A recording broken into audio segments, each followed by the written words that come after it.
and gentlemen, it's time for another round of Mind Your Puckin' Business with your host, Jeffrey Krentzman.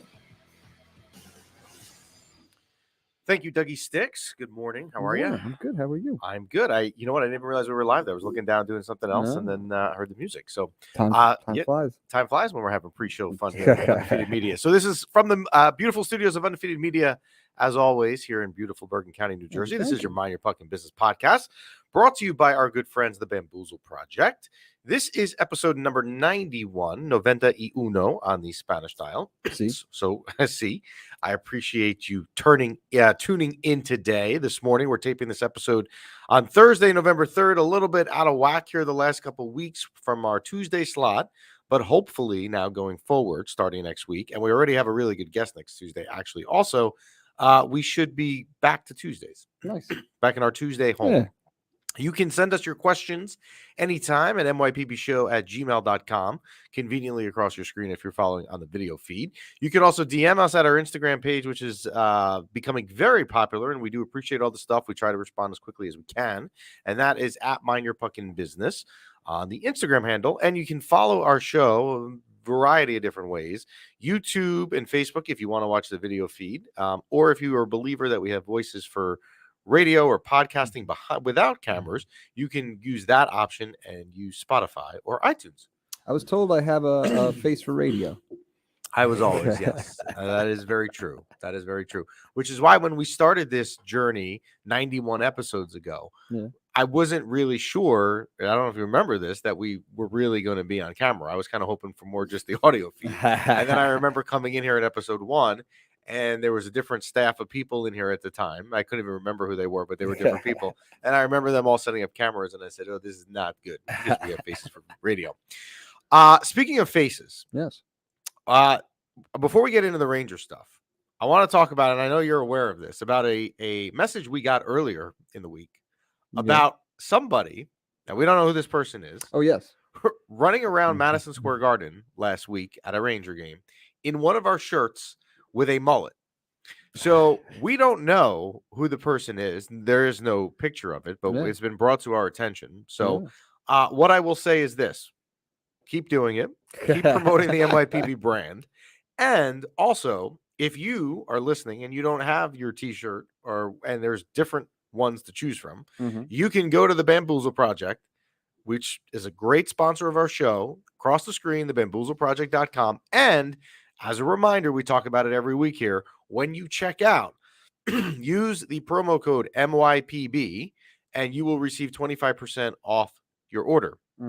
And you too can wear your MYPB swag, whichever one you select, and bring it to the garden or wherever you're out and about. I got an idea. Yes. All right. So if you take an Instagram story of yourself running around the garden in an NYPB t-shirt from the Bamboozle Project, you post it on Instagram and tag us in it, you enter to win a $25 Dunkin' gift card, because Dunkin's a sponsor too, right? Dunkin's a sponsor because it's my iced tea here every day. Yes. Yeah, that's fine. We can do that. Yeah. So yeah, hopefully that will, get it out there a little bit more. But when I read it, look, we don't, and I was trying to think of people I know maybe with mullets. No one came to my mind.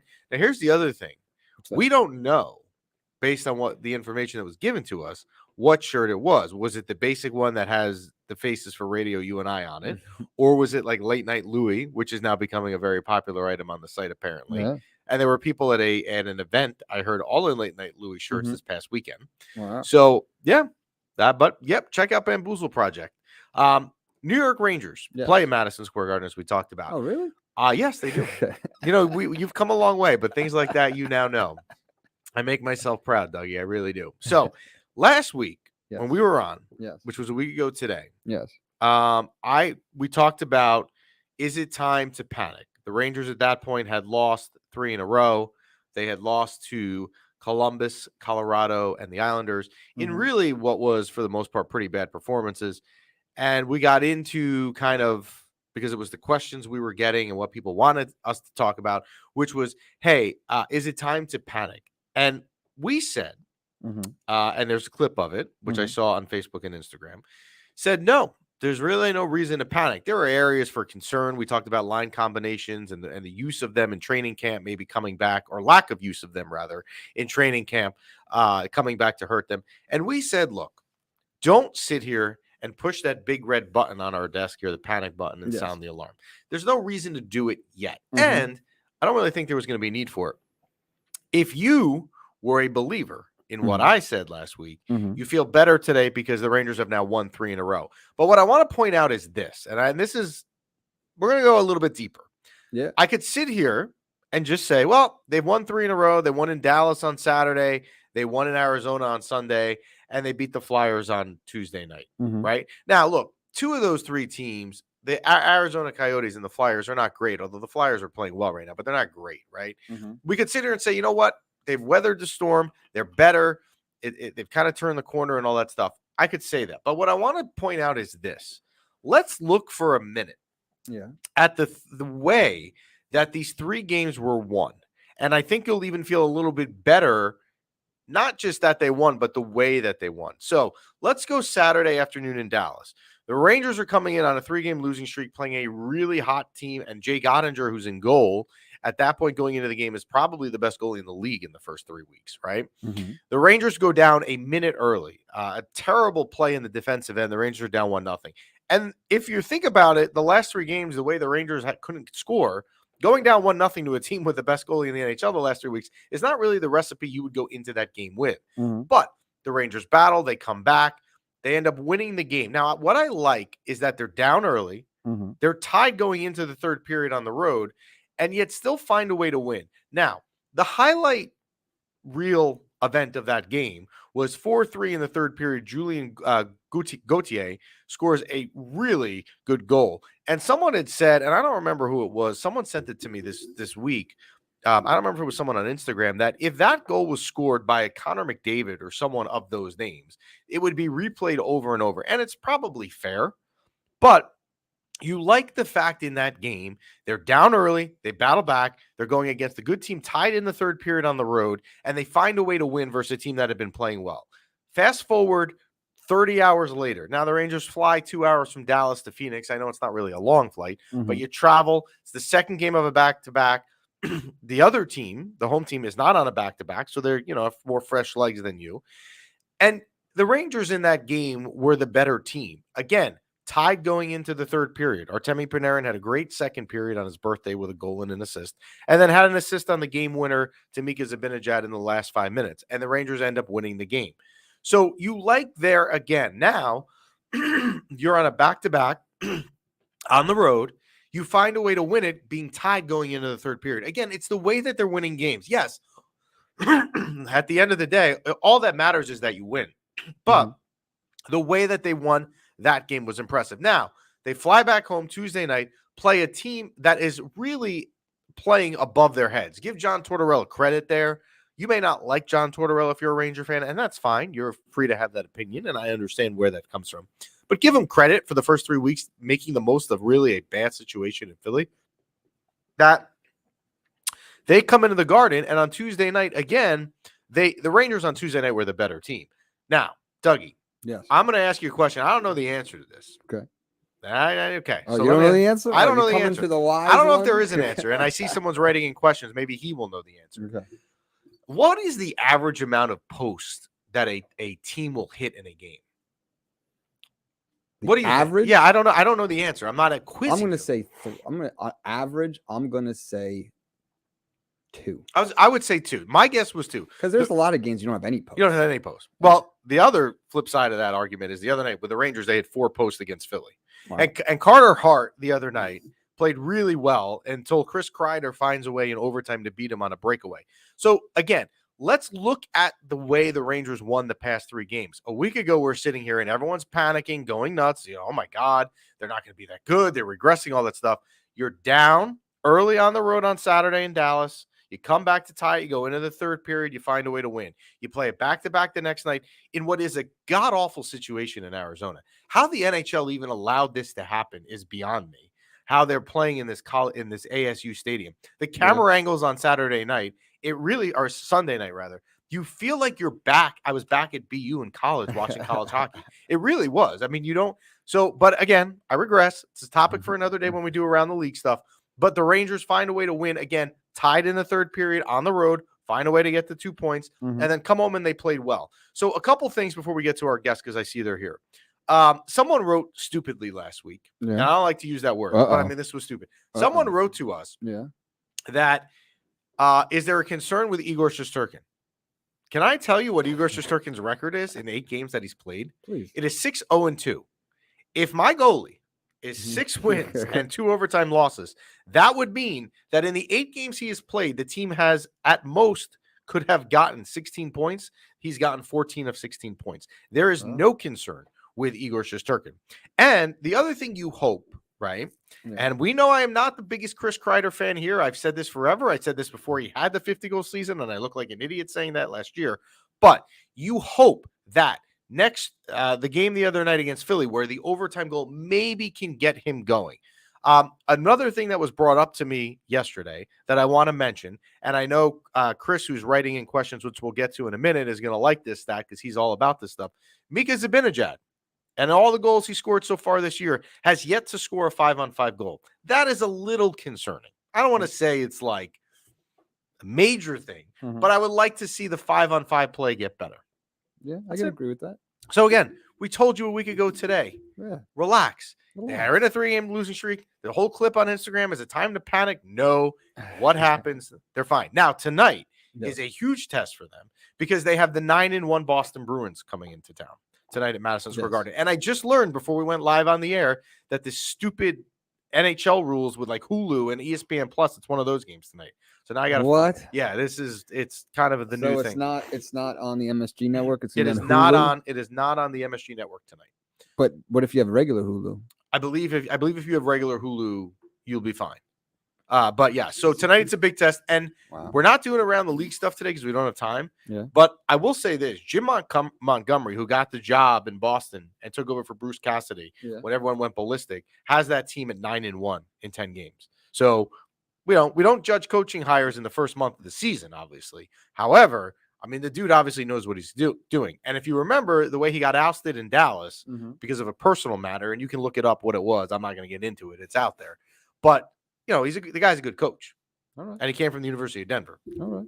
So why don't we pull up the question real quick? I see there's a question. The first one, yeah. If Halak made the play that Wedgwood made on the Gauthier goal, the Pitchforks would be out calling for him to be in Hartford. 100% right. And that is what my point with that goal on the Julian Gauthier goal in Dallas the other day, which is that if it was Connor McDavid that did it or Austin Matthews, this thing is replayed ad nauseum to us. We have to watch it 97 times. Well, it wouldn't be SportsCenter. SportsCenter doesn't cover hockey, but we'd have to watch it 150 times. So like the Johnny Tavares play like yesterday, the day before, they played like 100 times. But it was Julian Gauthier. Yeah, and he split the defense. Now again, Wedgwood, to Chris's point, made a pretty dumb play. He's the backup goalie there, but the things that Julian Gauthier did to put himself in a position to even make that play was impressive in splitting the defense. So, all right, shifting gears here. We're going to bring on, this is Liz and Christine. They are the host of the Double Defense podcast, and we have them on today. We're going to see if we can get them both on camera here. If you're following on the video feed, there's one, there's two. There we go. How are you? Hey guys, how you doing? Welcome to the show. Thank you for having us. We're glad to have you. Come back anytime. They are actually coming in from SoCal, Southern California. So if you look at like the blinds in the background and it looks dark or something, maybe. Yeah, the sun is coming up. Yes. Well, all right. Well, welcome to the show. Your podcast, I am a fan of. I know there was only one episode so far, but I like it. And we'll talk about it because I listened to it. And you guys are really all about bringing a female perspective and voice to the Rangers, which is good. And by listening to your episode the other day when I was home, you guys certainly know what you're talking about. And I encourage you guys to do some more episodes. And I will ask you some questions about some things that you talked about. But let's start here with some Ranger stuff. Your thoughts. Let's start with you, Liz. All right. So I like the Team Kreider shirt, by the way. I know. Thank you. Although I just heard you say you're not really a Kreider fan, but I'm not. I do have a wardrobe. Okay, so here's my thing with Kreider. Let's go there. Let's start there. Here's my thing with Chris Kreider. I like the guy, but in his career, his lack of consistency drives me nuts. where he can disappear for 7 games and then come back and play 3 really good games. So forever, I don't want to say I haven't been a fan, but I don't get on like the whole Chris Kreider bust like a lot of Ranger fans did. And I really thought, and now I think I may be right, that last year really was like this really strange flash in the pan kind of thing. So it's not that I'm not a Chris Kreider fan. I'm not driving the bus like a lot of Rangers are in the Kreider bus. I don't fully disagree with you on that.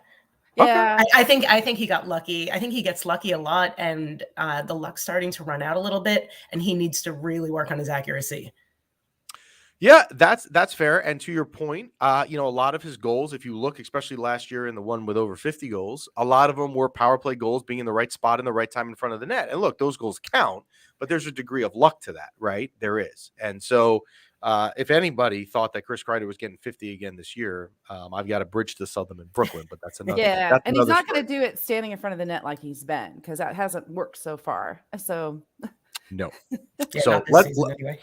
let's hope. All right, so let's start here with the season. We're only 3.5 or 4 weeks in. Let's start with you, Liz. What is your prediction this year for them? I feel like you were talking about earlier hitting the panic button. I don't think the panic button needs to be hit, but I think the realistic button needs to be hit a little bit. I think we're going to have a lot of ups and downs this year. I don't think we're going to sail into the playoffs like everybody thought that we might after sort of that magic season of last year. I think it's going to be hard. I think we're going to make the playoffs. I think if we make the playoffs, we have a real good shot. I think this is a strong team, but I don't think it's going to be as smooth sailing as we may have thought at the very beginning of this season. Okay. Christine? yeah, I kind of agree. But at the same time, like, that's the way our seasons work anyway. So I don't really even worry about anything till till next year, But I do worry about, because we do get hit with injuries, and we don't have good luck with that. So I'm seeing a little conservative kind of play in some cases with that. We're already seeing injuries, as we're talking about, and I'm seeing a lot of talk. So I almost got to see like who's going to make it, like come January, February, that's healthy, and what we're going to learn from that. So and then things are going to get changed up. I agree. I think we're going to see ups and downs, and we see a lot of bitching and moaning and crying throughout the next couple months, and then and then it's going to be the usual ride into the final playoffs. I think we'll be okay. I don't know if you have, and I certainly don't expect that you did, but if you watched our preview show about a month ago, I said exactly what you just said, which is that it is not going to be what last season was. Now, I think they're still a playoff team, but they had a lot of things go right, and it's fine. I mean, in the NHL, if you get in as a 3 seed versus a 1, if your goalie and Igor Shesterkin's playing well in April or May, it doesn't really matter. Right, you've just got to get in. So I think they're not going to eclipse 110 points again like they did last year. I'd love to be wrong, but like you were just saying there, Liz, I think they'll be fine and they'll get in, and we'll pick it up in April, second week of April with the playoffs, and hopefully at that point, just like we do well in the third period, we do well in the end. Yes, exactly. Why don't you bring in? There's a question I see coming in. I just can't read it. That one right there, Dougie Sticks, and that is, I have Kreider at 6 goals that would have been scored last year if that didn't go in this year. Yeah, he's right, which is exactly kind of what we're saying, right? And so the expectation with Chris Kreider is, because of that, you've got to temper your expectations if you think he's going to get over 50 again, because he's not. And you may really realistically, and this may be hard to hear for Ranger fans, he may score 25 goals this year, right? And that's Chris Kreider that we've pretty much known every year except last year. So, all right. Kravtsov, here's a question for you guys. This is a question we've gotten a lot in the last week. And so Vitaly Kravtsov came into the year, obviously everything that happened last year, he left, went to Russia, yada, yada, yada. Let's put that behind us. He comes back. He comes to the Rangers this year. This guy cannot stay healthy. Now, I understand he got smashed by Victor Hedman the first game. He got hit again the other day. It's not like he's getting hurt and just pulling his hamstring, but he's getting hurt. Capo Caco, another guy that has some concern, long-term place on this team. So, between Vitaly Kravtsov and Capo Caco, which do you think has a better long-term career with the Rangers? We'll start with you. Let's start with Christine this one. I think it's going to be Kako. And I think we were talking about that earlier too. And I've been asking people, I just came back from New York. I was there for 2 weeks, trying to ask people, who's going to kind of be the breakout. It wasn't Kako, it was Lafreniere, but Kako was one of them. But because I think they're kind of pushing him more, and he's going to have more opportunity to show himself in the games. I mean, Kravtsov, unfortunately, if he's not healthy, he's not going to be able to do anything. Right. So let's see what happens next time he comes on the ice. And unfortunately, he's not the first one to come on and just get laid out and be injured for the majority of the season. We have that kind of luck too. So, yeah, I got to go with those two. I got to go with Kako. But I also think he's being groomed more to be better. And absolutely. I think there's a lot of motivation to get Kako on the ice, keep him healthy. I think his little storyline is what they're pushing for. I think the Rangers, just back to what you said earlier, I think the Rangers are they're like walking a tightrope all the time. And you feel like they're one injury away from total devastation. And they're constantly balancing that, like being on the line. Like they're just always one injury away from the team falling apart. And I feel like Kako's the one who's gonna make it through. But overall, this team is they're just nerve-wracking in a lot of ways. Mm-hmm. So with Kako getting that opportunity, I've been saying for literally months that I want Lafreniere to be on the top line, because if this guy is who we all thought he was, right? If you go back to, and I don't know where you guys were in 2020, but in August 2020, when Gary Bettman pulled the Ranger lotto ball out and you won this generational talent, he's now in his third year. Why is he still on the third? Why? When is he going to be a first-line player? What are we waiting for? If he's that good, right? I get it. The first year was Corona. David Quinn was also there, which is a whole nother story. But like, at what point does he then get the chance to show us who he is? Right? Gallen has some weird theories, and I haven't figured out what his code is and what his formula is for the lines that he's picking and when he's playing certain players. No idea. But I agree. I don't think he's had the opportunity to be on the ice enough and really show what he can do. But I think there's a few players like that, and just it's super confusing about why he plays certain people. Yeah, who's getting ice time. Makes sense. Why don't you bring in those questions? We had another comment just come in about something you just said, which is that Kako came over here, realized he needed to get stronger, and needed to be stronger, and he got stronger, and he does. He looks like a different player. And look, if you look at his play, especially the goal in the Minnesota game a couple of weeks ago, where he's dancing with the puck through the zone, you've got to be a strong player to do that, right? And then the other one, Doug, why don't you pull that up, which is that Kravtsov is not there yet. And I think that's kind of now the consensus. Now, the worry to me with Kravtsov is when he was drafted by the Rangers in 2019, and he was the 9th overall pick in the draft, right? And Ranger fans were like, oh, we don't know who this is. This was a reach. And everyone was saying, well, he's actually, in a lot of boards, the number one prospect international right now in the world. Now you're sitting here 4 years later, and you're like, were we right here to be concerned about this? Because this is a concern. How old is he again? They're all. I know they're all. Lafreniere just turned 21. Right. So you got right, and that's a great point, Christine, because think of how young he is, right? Like, 21. I mean, my daughter is not even that much. When Kako came over, he was 19. He's the same age as my son, and so so I was like, oh, and he learned, So I don't know. Wasn't Panarin like taking? I think he was taking Kravtsov under his wing, especially during the preseason. He was trying to show him the ways a little bit, and maybe that will happen and continue to develop over the rest of this year. But you just hope it happens, within the season, so it can actually make a difference. Yeah, I completely agree. And Doug, if you can put up the other thing that just came in, because again, they're in agreement with us, which is until Lafreniere is on the first line left wing, first line unit power play, he's never going to explode. And he's right. I mean, I don't understand here.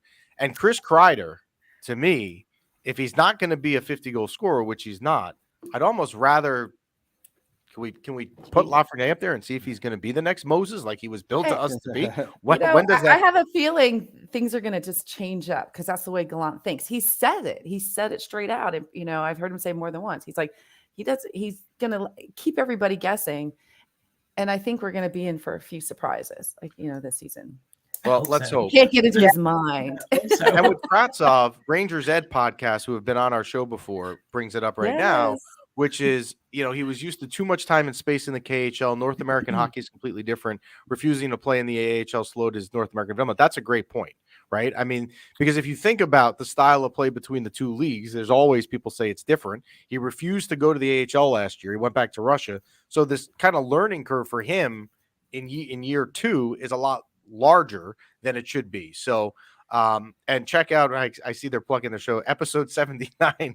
We'll plug it for you guys, of the Rangers Ed Prep podcast. They do not like Kratzov. I was on their season preview show. Particularly Big Ed does not like So Kratzov. go back to the ages, because one of the things that I've been talking to Kings people here and stuff too when I hit the games is, we kind of really shifted. It caused so much commotion and shifting to this younger team a couple of years ago, kind of following, in my opinion, when Vegas came about. Because look what happened when Vegas got all these young guys as grouped together. I don't think anyone cared about anything that season, and they made it all the way to the top.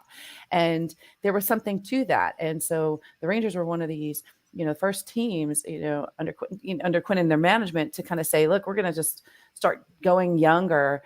And, now we kind of have this young team, which it benefits in some ways because we tend to stay healthier, stronger, got to hit more, but also we're East Coast versus West Coast, which they play different. And we're seeing good things sometimes, but also seeing the downside to that too, where the youth movement. Now, so I'm a season ticket holder. I know you guys are out west. I'm a season ticket holder. So I got this infamous letter from Jeff Gordon in 2018, which was, look, we're about to make some moves here. We're about to shift the future of the franchise. There's going to be faces here that you like and you root for. They're not going to be here. It's a growing pains, yada, yada, yada. The Rangers also got extraordinarily lucky in the sense that in this youth movement, they ended up with the second pick in 2009, Kako, 19. Right. 2020, they get the first Lotto Ball, Lafreniere. And they also, because none of us knew in 2018 how good Igor Shesterkin was, they then traded for Adam Fox. Panarin decides to come as a free agent on July 1st, 2019. So they've gotten lucky as well. Not that luck doesn't play into it. It should, but they've also been lucky. Vegas, you're right, is a good example where they didn't really have that luck that the Rangers had. So I think the Rangers are benefiting from two things. One, making that right decision, like you said, to go younger, but also getting luck along the way. But when you're in this term that I use here on the show all the time, window of opportunity is now 5 to 7 years, right? You've got to win a Stanley Cup now within the next 5 to 7 years because the window is open right now because all these things have gone right. The window is open. Let's talk a little bit about your show before we let you guys go. Southern California, if you're a Ranger fan and you listen, you guys talked in your last episode about trying to be a platform or a resource for people out there maybe to get together or watch Ranger games. Where do you guys watch? Do you watch in your? Do you have the at Liz's house? Yeah. You know what's so funny? Because I was just hearing what you were saying before. It's getting games in Southern California is a big challenge. I have had to play so many different games in terms of which platforms to subscribe to on which dates. Most of the time, we're watching at home because the games are on early. It's 4:00 in the afternoon most of the time for us. So we're at work. We're tuning in from the office. If it's a weekend, and certainly during the playoffs, I think every game turned into a party. A couple of times we would try to go to some sports bars and literally have to beg Los Angeles bars to put on hockey games if they could even find it. So, we're playing the platform game.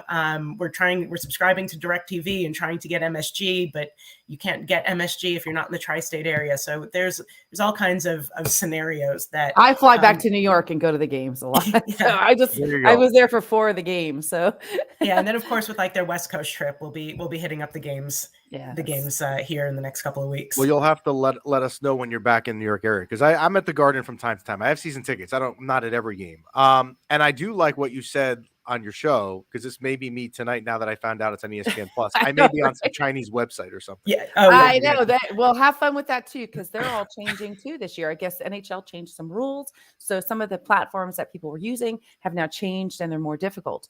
Unless you want to pay like for premium via Bitcoin or Cash App. It's a fun little challenge, especially now that we're doing this, because all of a sudden we're doing this podcast and it's been the hardest to find the games. And sometimes I have to just listen to it on the NHL app, which is fine too. So it gets creative, but we're definitely we have a couple of friends who get very, very creative. Most of the time the games are on ESPN Plus. That's where I'm finding them. But the problem is we don't get the pregame or the postgame. We just get the actual game itself, and that's about it. So if anybody has any ideas, we are all ears. Cool. And if you're in the Southern California area and you're looking for other Ranger fans to listen to in beautiful Southern California, probably on the beach in Newport Beach or Huntington Beach, but you got to go early because the traffic on the 405 is terrible. I know that from being out there for work. You can let us know and we can put you in touch with them. Before we let you go, I want you guys, I'm going to ask you a question. I want your answer. The Rangers team, regular season team MVP this year will be who, Liz? Christine? I'm going to go with my favorite player. I'm going to go with Panarin. Okay. I'm going to go with Panarin also. Yeah. I would go there. I would either say him or Igor, which I think are very safe Igor's choices. too obvious, so I'm going to go Panarin. Yeah. But Panarin's off on a point streak. I think he's going to go for points most of the time. It's killing me already, but I'm definitely one that's like, I'm a hockey mom too, so I'm the one yelling, shoot the puck, stop passing, skate, at my TV. So he's killing me already on things because I think he could do a little bit more, but I think he's going for the points. I think they heard you this season already. I think at least they're shooting. They might not be getting in. I'm good at predictions, so I'm going to keep that going and see how well I can do. Okay. Well, if you're good at predictions and you want to let us know separately your predictions for the Powerball number, since no one won the one. I've tried. Nobody won. And I'm a little bit annoyed at myself because I went to get tickets yesterday and then I looked up the numbers and Mike Richter was a number 35, Messier was a number that were all picked last night. I'm like, maybe if I did that. Too. Who would I pick for hockey numbers? And Adam Fox was the Powerball last night, 22. There's a Ranger theme to it last night.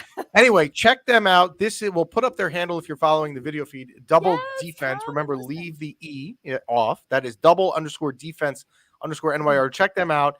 Very good episodes. The conversation that you guys have, it's very easy to listen. I listened in my car. I set it up so that I will know when your next episode is out, and I will check They're it coming. out. We're home now. We're both home now. We were traveling for work a little bit, so perfect. Well, we will be on the lookout. Thank you guys. It's Christine and Liz. Thank you for joining. Thanks so much for having us. You're welcome. So check them out. So the Powerball, nobody won last night. Wow, so it's going to be it's 1.8. I think it's 1.5. Yeah, 1.5 is the expectation. And normally when you look how I don't know how I don't believe it's got to be rigged. It's got to be rigged. It's not rigged, dude. How does no one hit it? There's so many people playing, so many random numbers. But nobody had that combination. Yeah, but come on. If we did a lottery for $1 million and we did a random lottery, I bet you 10 people would hit that number. But okay. You know what I mean? How about this? You know what I mean? Here's what I want you to do. Come on. Take your frustrations out. Go to 7-Eleven down the road after the show. And yell at the 7-Eleven guy? Nope. Buy tickets. Win. Okay. And then you could speak to the bigwigs of Undefeated Media. Yes. And say that you were going to fly us to Aruba. Oh yeah. Or Puerto Rico to do a week of remote shows. Real fun to find. Especially 1.8 billion. If anything with a B, we're all having fun. Wait, you know what we could do, which would be better? What? We could follow the Rangers for a year. Yeah. Go to all 82 games. Travel city to city. Sounds good to me. I would be. My God, would I love that. That would be my dream. But I don't have enough time to even get to the store during the day, let alone travel around the country for 8 months. So with the Rangers, we'll see how they do tonight versus the Bruins. They then are home on Sunday. They continue the homestand Sunday at home versus the Red Wings. And then they will be home Tuesday night in a rematch versus the New York Islanders from a couple of weeks ago that went really bad in Long Island. So we will see how they do. NFL stuff. Did you watch the games this weekend?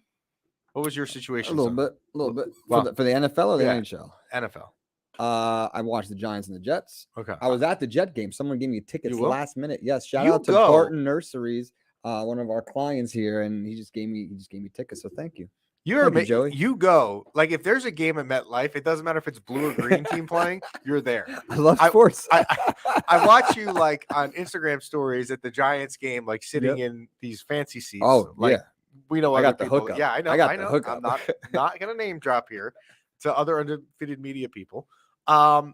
That I see you like at the Giant game, Yeah. and then I you're right. I forgot I saw it, and I saw you then at the Jet game. I'm like, man, this dude on Sunday. And at the Jet game, no one's gonna know who I'm talking about, but there's a show called Bachelor in Paradise that Adrian My loves. wife watches it. So I actually ran into Joe, grocery store Joe. So I was hanging out with him for a little bit. But it was not so much. It was not paradise for the Jets fans. No, if you're a Jet fan, so watching that game, yes.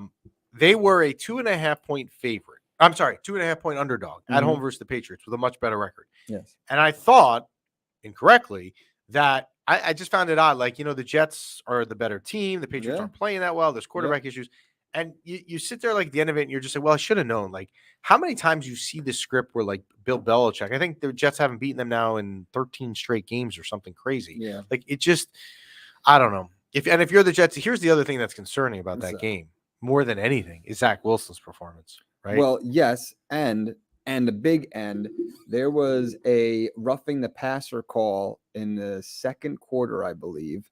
I'm not sure exactly when. It was the second. I want to say it was the second quarter in which we intercepted the ball and ran back for a pick six, and they called it back off a roughing a passer play, and I think the game completely changed after that. Yeah, well, we'll see. The Jets now. This weekend have to play the Bills, so it's not going to get easier. I think because it was the Patriots too, like they just, Zach Wilson just got a little, caught up in the Patriot moment because like they didn't do anything special. That pick six taken away was huge. You totally saw the momentum change after that because they would have been up 2 touchdowns. Yeah. Well, you know what? If you're the Jets, and I think they're like about a 12-point underdog at home, which maybe a little high for me, but they're not going to win. But you got to regroup fast because the AFC playoff picture is big or is close. Before we get to the picks, are we starting now to see in the NFL, like in the AFC, the Bills are the cream of the crop, right? They are, right? I would say in the whole NFL. No, in the AFC. Yeah. I would say that too. I would say that too. Them Chiefs and 49ers. But the AFC, it's the Bills. Now, the Eagles last week won. But here's my problem. I hate the Eagles. And I don't like them either. But here's my problem. And this is nothing against them because you don't control who you play. Yeah. They beat the Pittsburgh Steelers, who suck. Yeah. They play tonight on Thursday Night Football. They play Houston Texans, who's terrible. It's not their fault. You play who you play. Yeah. But they're not beating any good. I mean, they haven't really played good teams. Mm-hmm. So I don't know. Well, we shall see. Last week's picks, we entered last week was what, week 8? Mm-hmm. So we entered at 6-1. We exited week 8 with another win at 7-1. And it was a very frustrating week with our picks because even though we won. So let me say that out there. We won, so it doesn't matter. I'm going to get to why I was annoyed. Baltimore, we had +1 on Thursday night in Tampa. I told you I love that game. And if I'm ever picking a Thursday night game, because I don't like picking the Thursday night game ever, and I'm not touching it this week either, I have to be somewhat confident. Baltimore +1 in Tampa hit. Denver +2.5 against Jacksonville. I loved it because Russell Wilson was back, and it was a neutral site game. Denver won the game outright. They didn't even need the 2.5 points. And the Paul Farrington special, I said, Paul, if you are in your Vikings are really that good, you can cover with -3.5 at home versus Arizona, and they did. Arizona made it a little bit closer at the end, but they didn't. I was annoyed because the other two that we had, we missed by 0.5 point on both. We had the Lions +3.5 at home. They lost by 4. We had the Bills -11, and they won by 10. So we almost were 5 for 5. Wow. Again, winning week, we made your money 7-1, but just annoying in that sense. Sure. So moving forward here with the week 9 picks for Mind Your Puckin' Business, I like the Panthers +7.5 at the Bengals. The reason I'm taking this, as stupid as this sounds, is the 0.5 points at the end. I like the fact I'm covered by more than a touchdown. I'm not buying the Bengals yet. And Chase is still out. He's out for a while. Mixon isn't what he was last year.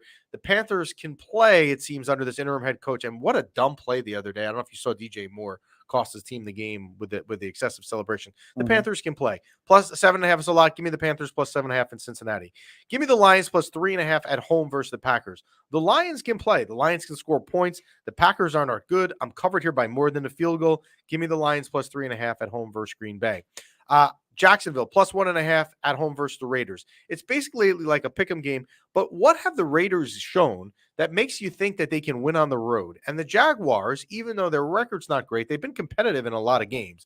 Give me Jacksonville plus 1.5 at home versus the Las Vegas Raiders. Again, I'm going right back to what I did last week. The Vikings minus 3.5, this time on the road at the Commanders. The Commanders are awful. They suck. If you're the Vikings, guess what? Minus 3.5, get it done, get a win, and it shouldn't even be close. It really shouldn't. So I'm taking the Vikings on the road, minus 3.5. The last one I struggled to pick, I'm taking not a rematch, but a redo of an NFC championship game. Was it the NFC championship last year? No, it was the other divisional round game with the Rams at the Bucks. I'm taking the Rams plus 2.5 in Tampa. Tampa is a mess. The Rams are not much better, but 2.5 against a team, Tampa, that has not been playing well at all at any point in this year. I'm taking the Rams plus 2.5 at the Bucks. So to recap, I'm taking the Panthers plus 7.5 at Cincinnati, the Lions plus 3.5 at home versus Green Bay, the Jaguars plus 1.5 at home versus the Raiders, the Vikings on the road in the nation's capital against the Commanders, minus 3.5, and the Rams plus 2.5 down in Tampa. Nice. Good?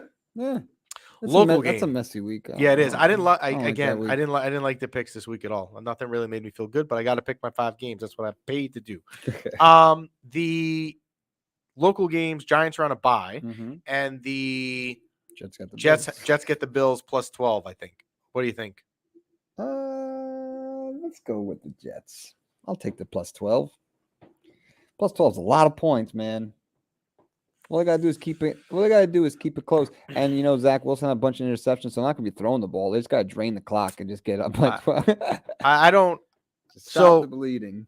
12 is probably. I thought the line would be maybe closer to 10, but you can see, right? Let's not like take off. Yeah, you could see 20 points. You could see a situation where the Bills win like 37-9, and it's just ugly. Yes, and then the Jets are 5-4, and all like this great feelings around the team are just gone heading into the bye week. True. And I don't know that you recovered from that. So anyways, we thank our friends Liz and Christine, Double Defense Podcast. We'll put their handle up. There's Liz right there. Thank you. You're welcome, I should say.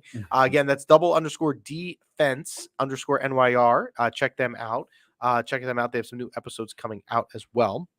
The Rangers return to action tonight, and they will be home versus the red-hot NHL leading Boston Bruins. So that will be a very good early season test on Hulu. I was going to say, don't ask me how to watch the game. I've got to figure out now with my son tonight how we can get this game. This is going to be really annoying. Yeah, it's annoying when it's your own team, right? Like I can understand if I'm living in New York. Yeah. Why am I not seeing the New York game?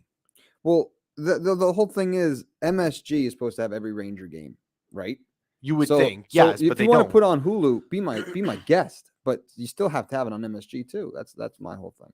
Yeah, there's got to exactly put it on Hulu for the national audience. But if I live in the tri-state area, what else are they putting on MSG? And hold on a second, my cable provider is the team that owns the freaking Garden, and they own the Rangers. Yeah, I have Optimum. Yeah, do whatever you want.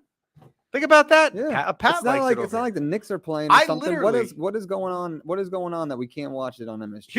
Here's my number one argument. Or MSG Plus. There's 2 MSGs. Right. Give me either. Got something. Give me something. My cable provider owns the freaking team, and I can't watch it. They're not providing me an option to watch a team that they own, and I'm paying them. Think about how ass backwards that is. That is pretty ass backwards. So now I guess I'm getting a Hulu subscription tonight or something because I would like to watch the game. Or I'm going to be like our friends in Southern California and have to go to a bar or something to find it. If you're going to do it, do the triple play. Get Hulu, Disney Plus, and ESPN Plus. Thank you, sir.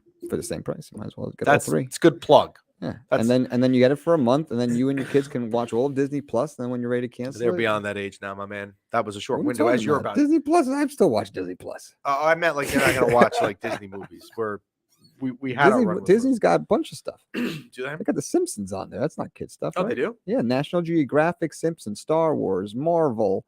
There's a bunch of stuff on Disney I had Plus. no idea. Yeah, there you go. Good to know. You learn something new every day. Yes.